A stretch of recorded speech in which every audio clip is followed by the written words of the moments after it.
Hello students, इस video के अंतर्गत हम लोग कॉम्प्रहेंशन यानी रीडिंग स्किल के विषय में अध्ययन प्राप्त करें।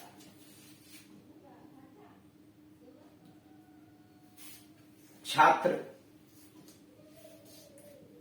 अंग्रेजी को पढ़ने में कितना कुशल है, उसका उच्चारण और शब्दों का कैसे करता है, वोकेबुलरी पर कितना उसका पकड़ बना हुआ, पढ़ने के बाद बातों को समझ पाता है या नहीं समझ पाता है, इन सारे चीजों का आकलन करने के लिए कॉम्प्रहेंशन से प्रश्न दिए जाते हैं। यह उस कुशलता का भी जांच करता है कि क्या विद्यार्थी पढ़ी हुई बात को अपने शब्दों में भली भात से एक्सप्रेस कर पाता है, अभिव्यक्त कर पाता है। क्या उसके पास क्षमता है कि जो पैसेज दिया गया है पढ़ने के बाद उसमें पूछे गए प्रश्नों का उत्तर दे सकता है, उसमें कही गई बातों को सारांश में अपने शब्दों में व्यक्त कर सकता है, शब्दों पर उसकी पकड़ है, उच्चारण है आदि है। उसी से संबंधित आकलन किया जाता है।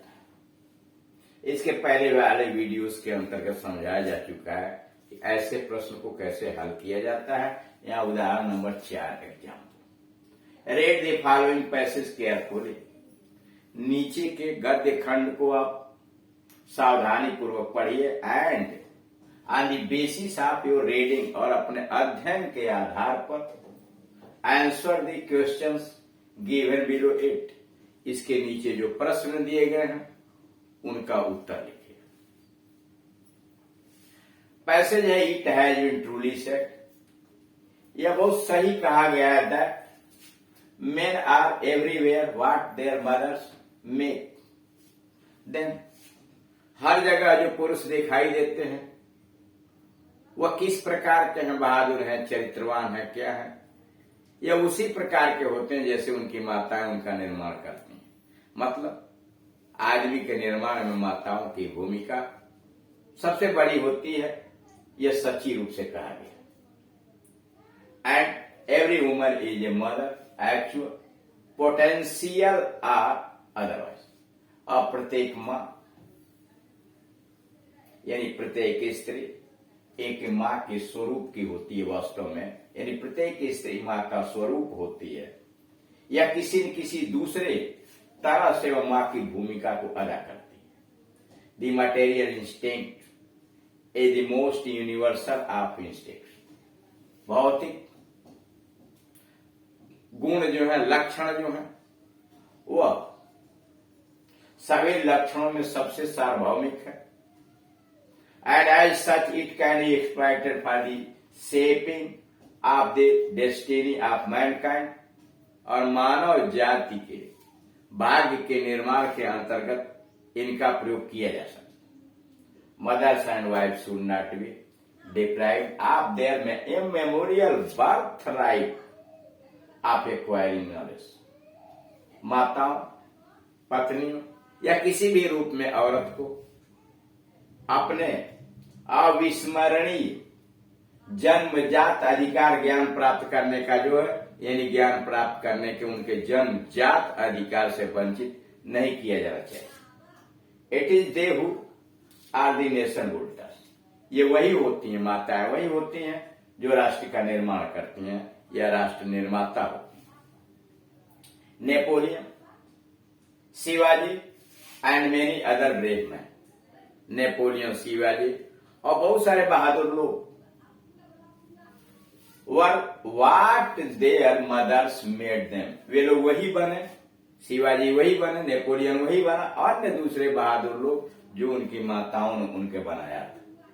If we educate our women, अगर हम अपने देश की स्त्रियों को शिक्षित करेंगे, nation will take care of itself. राष्ट्र अपने आप अपनी सुरक्षा कर लेगा, देखभाल कर लेगा। फॉर इट इज टूडे, आज जो है, will be to the end of the human life. वह मानव जीवन के अंत तक ही रहेगा, और यही कल भी था।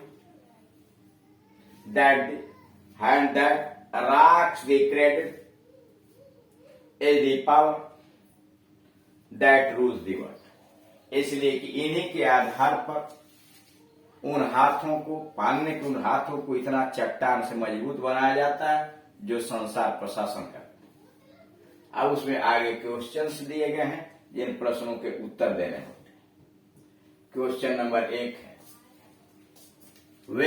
Who are the nation builders? राष्ट्र के निर्माता कौन है? Mothers are the nation builders. माताएं राष्ट्र की निर्माता होती हैं। When can the nation take care itself? कब राष्ट्र अपनी सुरक्षा कब कर सकता है? स्वयं कर सकता है। The nation will take care of itself. राष्ट्र अपनी सुरक्षा खुद कर सकता है, देखभाल कर सकता है। If our women are well educated, अगर हमारी स्त्रियों को अच्छी तरह से शिक्षित किया जाए। Number 3, what should mothers and wifes not be deprived?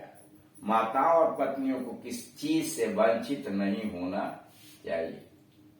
Material, mothers and wifes should not be deprived of. माताओं और पत्नियों को वंचित नहीं होना चाहिए of their immemorial birthright of acquiring knowledge. ज्ञान प्राप्त करने के उनके जन्मसिद्ध अधिकार से वंचित नहीं करना चाहिए।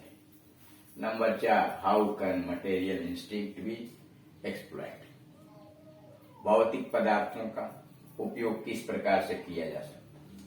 The material instincts can be exploited for the shaping of the destiny of mankind. मानव के भाग्य के निर्माण के करने के लिए मटेरियल यानी भौतिक विशेषताओं लक्षणों का प्रयोग किया जा सकता है। 5वां, suggest a suitable title to the above passage. उपरोक्त गद्य खंड का एक उपयुक्त शीर्षक लिखिए। ए सुटेबल टाइटल में भी mother as the nation builder. उपयुक्त शीर्षक इसका mother as a nation builder हो सकता है। 6, find out the meaning of gaining from the passage. कारा पैसे से ढूंढिए कि गेनिंग की दूसरी मीनिंग क्या है। गेनिंग मीन्स एक्वायरिंग, प्राप्त करना। Give the antonym of immemorial. Immemorial का विलोम लिखिए। इमेमोरियल का अपोजिट विलोम एंटोनिम मेमोरियल होता है। तो इस तरह से आपने दिया कि दिए गए पैसेज को चाहे तो एक बार सरसरी निगाह से पढ़ लीजिए और उसके बाद क्वेश्चन को पढ़ के समझिए। उसका उत्तर कहीं न कहीं इसमें दिया हुआ, उसी में ढूंढने का प्रयास कीजिए। Thank you.